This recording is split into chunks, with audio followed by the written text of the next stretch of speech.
Bienvenidos al entrenamiento sobre discapacidades del desarrollo del Centro ACAP. Si no ha completado el examen preliminar, cierre la presentación y complételo ahora. Al terminar la presentación, complete el examen final y continúe al próximo entrenamiento. En este entrenamiento hablaremos sobre las discapacidades del desarrollo, qué son y qué no son. ¿Qué es una discapacidad del desarrollo? El Centro para el Control y la Prevención de Enfermedades define las discapacidades del desarrollo como un grupo de condiciones debidas a la alteración de las áreas físicas, del aprendizaje o del comportamiento. Esta es una definición bastante amplia, lo que significa que las discapacidades del desarrollo son muchas y muy diferentes la una a la otra. Las discapacidades del desarrollo se manifiestan durante el periodo del desarrollo y usualmente se identifican antes de los 22 años de edad. La mayoría de las discapacidades del desarrollo se detectan cuando el individuo está en las primeras fases del desarrollo, usualmente cuando no logran las metas típicas del desarrollo a tiempo. Las discapacidades del desarrollo afectan el desarrollo físico, intelectual y conductual, y pueden llegar a afectar el funcionamiento del día a día. Las discapacidades del desarrollo afectan al individuo durante toda su vida, pero la independencia y su funcionalidad durante el diario vivir depende de la profundidad de la discapacidad y el nivel de intervención que reciba durante toda su vida. Con la intervención correcta y las ayudas necesarias, muchos individuos con discapacidades del desarrollo pueden llegar a tener vidas plenas y mayormente independientes. Muchos individuos con discapacidades del desarrollo pueden tener trabajos, amistades, relaciones y familias, y algunos pueden hasta integrarse a la comunidad con la misma fluidez que una persona neurotípica. Las discapacidades del desarrollo afectan aproximadamente 1 de cada 6 niños en los Estados Unidos. Esto significa que 1 de cada 6 niños va a necesitar una educación diferente a la educación moderna que conocemos, y que 1 de cada 6 niños va a necesitar intervención conductual, psicológica o vocacional para poder integrarse a la sociedad como un ciudadano independiente y productivo.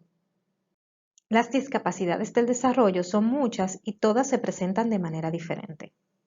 De las que más llaman la atención son el trastorno espectro autista o TEA, que afecta a 1 en 59 niños, la epilepsia, que afecta a 1 en 103 niños, y el síndrome de Down, que afecta a 1 en 700 niños. Las discapacidades del desarrollo no discriminan, afectan a individuos en todos los grupos raciales, étnicos, educacionales y socioeconómicos. Una persona también puede tener más de una discapacidad del desarrollo. Por ejemplo, puede tener una discapacidad intelectual y física simultáneamente. Algunas de las discapacidades pueden aparecer antes de que nazca un niño, pero muchas no se detectan hasta que el niño o niña esté en las primeras etapas del desarrollo. Es común recibir un diagnóstico a una temprana edad y después recibir un diagnóstico comórbido más adelante en el desarrollo. Ejemplos de discapacidades del desarrollo: trastorno de espectro autista, parálisis cerebral, epilepsia, síndrome de Down y síndrome de alcoholismo fetal. Las discapacidades del desarrollo pueden comenzar en cualquier momento del desarrollo, pero usualmente se detectan en las primeras fases del desarrollo. La mayoría se notan en el nacimiento o en los primeros años de vida. ¿Qué las causan? Se cree que muchas discapacidades del desarrollo son causadas por una mezcla compleja de factores que incluyen la genética, la salud y el comportamiento de los padres durante el embarazo, complicaciones durante el parto, infecciones que el bebé podría tener pronto en la vida y exposición a altos niveles de toxinas ambientales después de nacer. Muchos factores en el momento de concepción y durante el embarazo pueden afectar el desarrollo del individuo, como la edad paterna o materna, toxinas en el ambiente prenatal, enfermedades que la mamá pueda contraer durante el embarazo o bajos niveles de oxígeno durante el parto. Para muchas discapacidades del desarrollo no se sabe cuál es la causa. Para algunas, como el síndrome de Down, el síndrome de alcoholismo fetal y la parálisis cerebral, aunque sabemos la causa, no la podemos prevenir. Por esta razón, es importante concienciar a la sociedad para crear un mundo que acepte a personas con habilidades diferentes. Las discapacidades del desarrollo pueden ser muchas cosas diferentes. Erróneamente, las personas agrupan las discapacidades de aprendizaje con las del desarrollo. Las discapacidades del aprendizaje se caracterizan en cómo el cerebro recibe, procesa, almacena, responde y comunica la información, que es muy diferente a lo que es una discapacidad del desarrollo. Es posible tener una discapacidad del desarrollo y una discapacidad intelectual simultáneamente. Es importante entender cómo son diferentes y qué habilidades están comprometidas para poder desarrollar la intervención adecuada. Una de las discapacidades del desarrollo más comunes es el trastorno espectro autista o TEA. Es una discapacidad que se presenta en maneras muy diferentes dependiendo el nivel de profundidad y el funcionamiento del individuo. ¿Qué es el trastorno espectro autista? Es un trastorno del desarrollo que puede afectar muchas áreas del funcionamiento del individuo, como la comunicación, la reciprocidad social y conductas del día a día.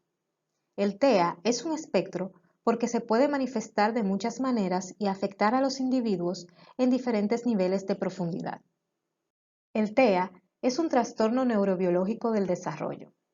Un trastorno neurobiológico del desarrollo es una enfermedad del sistema nervioso causado por factores genéticos, metabólicos, enfermedades u otros factores biológicos que afectan el desarrollo del individuo.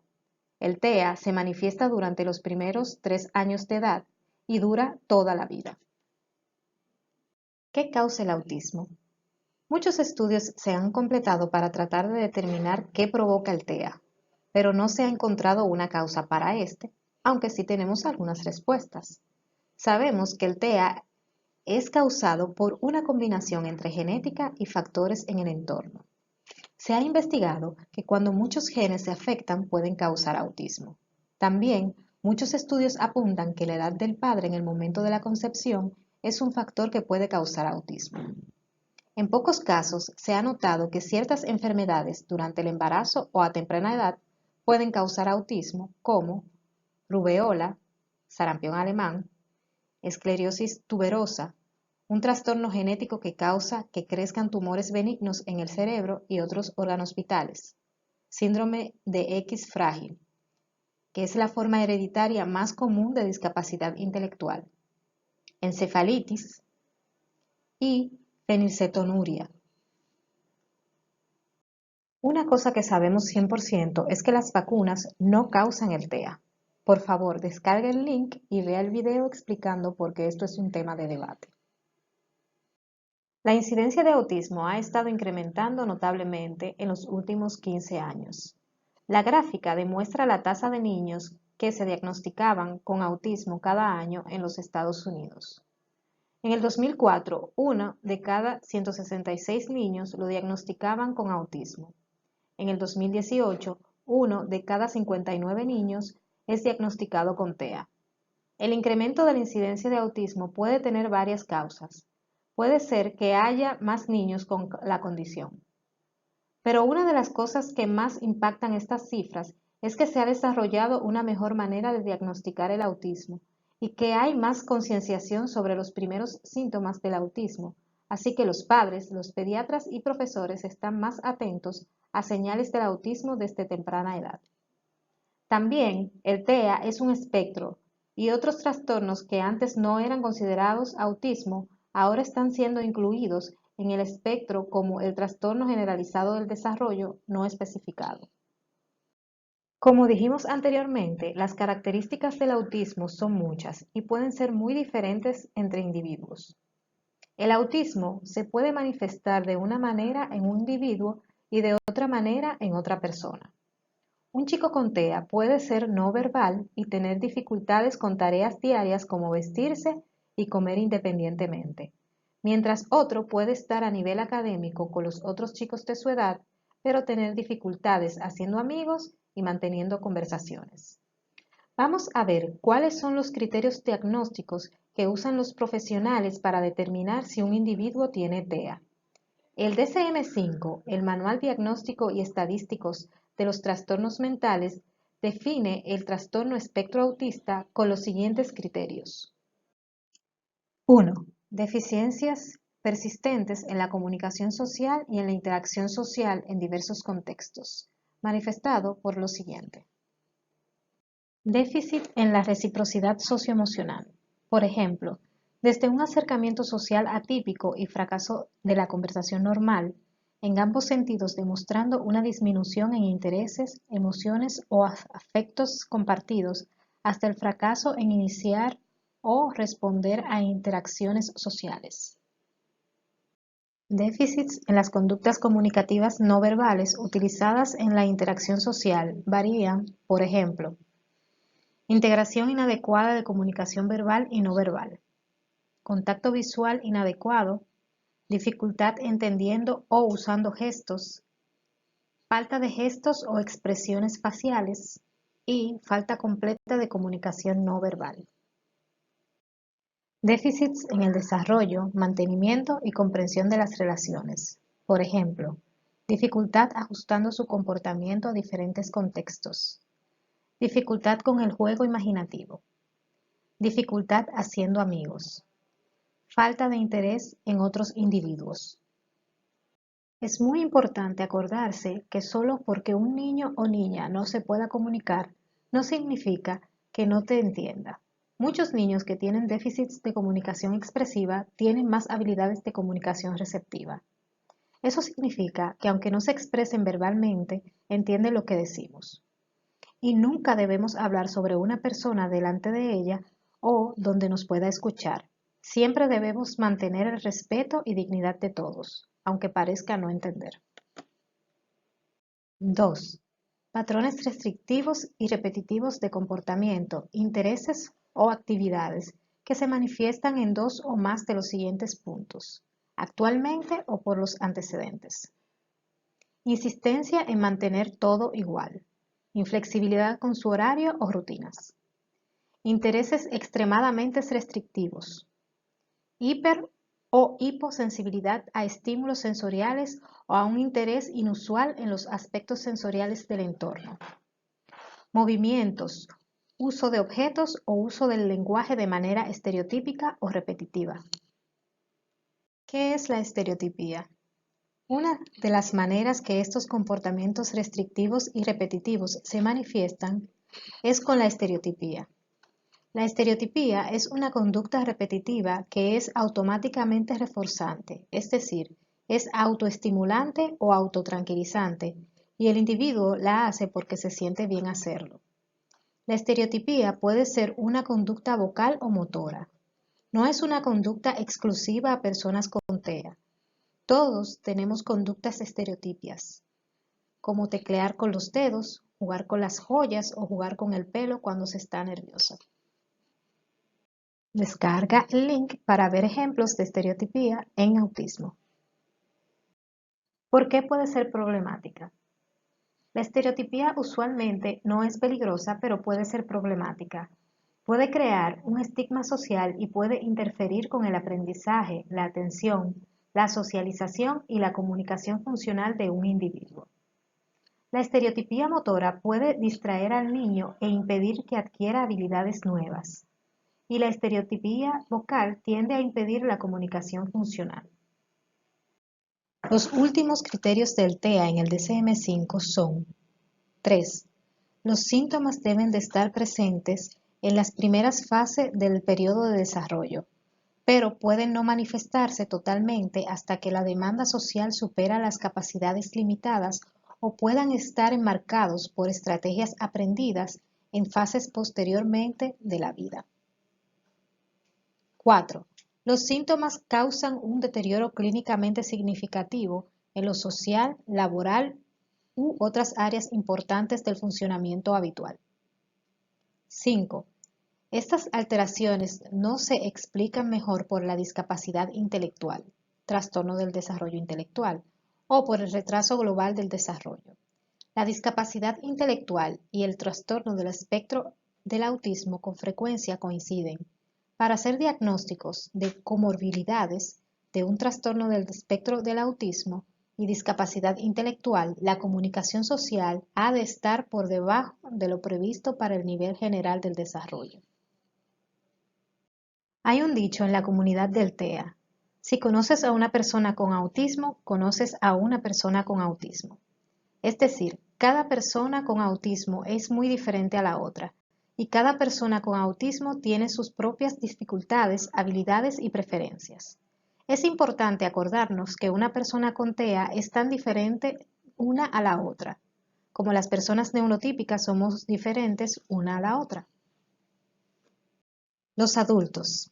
Información estadística en los Estados Unidos nos dice que el 1% de los adultos viven con TEA. Esto significa que tenemos que adaptar la manera en que enseñamos, nos comunicamos y aceptamos, para encontrarle un espacio a todos en nuestra sociedad. Debemos recordar que todos los niños con discapacidades del desarrollo se convierten en adultos, y tenemos que preparar a nuestros niños con discapacidades del desarrollo a ser adultos productivos con su discapacidad. En el 2030, el número de adultos viviendo con discapacidades del desarrollo será el doble de lo que es hoy. Esto significa que la necesidad de crear la intervención adecuada es mucho más importante. Entonces, ¿cómo preparamos a nuestros niños con discapacidades del desarrollo a ser adultos con discapacidades del desarrollo? La respuesta es: los preparamos de la misma manera en que preparamos a nuestros niños neurotípicos, enseñándoles las mismas habilidades que les enseñamos a nuestros niños neurotípicos. Los niños con discapacidades del desarrollo deben aprender las mismas habilidades que los niños neurotípicos, pero a veces se les dificulta aprender muchas de las habilidades de una manera típica o de su entorno natural. Por eso es importante tener en cuenta varias cosas cuando estamos decidiendo qué es importante aprender. Cuando escogemos objetivos para enseñarles a nuestros niños con discapacidades del desarrollo, tenemos que enfocarnos en: primero, disminuir conductas problemáticas. Segundo, enseñarles las habilidades necesarias para interactuar adecuadamente con otras personas. Tercero, enseñarles las habilidades necesarias para ser un adulto independiente. Y cuarto, enseñarles a ser autosuficientes. Una de las barreras más grandes en la educación de un niño con discapacidad del desarrollo son las conductas problemáticas. Estas conductas pueden interferir con muchas partes del aprendizaje. Es importante disminuir las conductas para incrementar las oportunidades del aprendizaje que tiene el estudiante y disminuir el estigma social. Algunas de estas conductas importantes a disminuir son: disminuyendo conductas problemáticas, conductas peligrosas como las agresiones, conductas que interfieren con el aprendizaje como el no cumplimiento, conductas socialmente inapropiadas como sacarse los mocos en público, y conductas que crean estigma social como la estereotipía. Enseñándoles las habilidades necesarias para interactuar adecuadamente con otras personas. Cuando tratamos de disminuir conductas inapropiadas, es importante aparearlo con incrementar habilidades necesarias para reemplazar estas conductas. Un grupo de habilidades importantes son habilidades para interactuar adecuadamente con otras personas, como habilidades de comunicación funcional, como pedir objetos preferidos o un descanso. Habilidades para iniciar, responder y mantener interacciones sociales, como responder preguntas. Habilidades de conversaciones, como hablar de los eventos del día con alguien conocido. Y habilidades para seguir reglas sociales, como respetar el espacio personal de otros. Para muchos niños con TEA es difícil medir el espacio personal adecuado cuando están interactuando con otra persona. Esto puede ser un problema grande cuando están interactuando con un extraño. Por ejemplo, un hombre adulto con TEA que nunca aprendió cuál es el espacio personal adecuado que se debe mantener entre él y un extraño se puede encontrar acusado de ser inapropiado o hasta de acoso. A muchos niños con discapacidades del desarrollo se les dificulta aprender las habilidades básicas para ser independientes, y es importante incluir estos objetivos en la educación para prepararlos a ser adultos independientes. Estas habilidades incluyen habilidades del diario vivir como bañarse y hacerse una merienda, habilidades de recreación como ver tele solo o hacer un rompecabezas, habilidades sociales, por ejemplo, cómo hacer amigos, mantener una relación con un pariente, y habilidades de aprendizaje, por ejemplo, cómo usar el Internet para buscar cómo hacer una receta. Los amigos son los profesores que tenemos cuando ya no estamos en la escuela. A través de nuestros amigos contactamos entornos, situaciones, personas nuevas y diferentes y aprendemos cosas que de otra manera nunca hubiéramos conocido. Es importante enseñarles habilidades sociales a nuestros niños con discapacidades del desarrollo porque ellos serán los profesores cuando ya no estemos nosotros. Para poder encajar en este mundo y en nuestra sociedad es importante ser autosuficientes. Esto es un reto para todos nosotros y es importante enseñarles a nuestros niños con discapacidades a ser autosuficientes a través de habilidades de sobrevivencia, por ejemplo, cruzar la calle, habilidades vocacionales, por ejemplo, escribir a computadora, habilidades de manejo de dinero, por ejemplo, comprar en una tienda, y habilidades de manejo del tiempo, por ejemplo, distribuir su tiempo para completar sus deberes. El manejo de dinero es una habilidad importante. Tenemos que asegurarnos de enseñarles a nuestros niños con discapacidad del desarrollo a contar, intercambiar y contabilizar su dinero. Lo importante cuando les enseñamos a nuestros chicos con discapacidades del desarrollo es acordarnos que ellos también pueden aprender todo lo que tienen que aprender. Como dijo la doctora Temple Grandin, debe haber mucho más énfasis en lo que un individuo puede hacer que en lo que no puede hacer. Felicidades por completar la presentación del entrenamiento sobre discapacidades del desarrollo del Centro ACAP. Ahora cierre la presentación y complete el examen final. Continúe al próximo entrenamiento.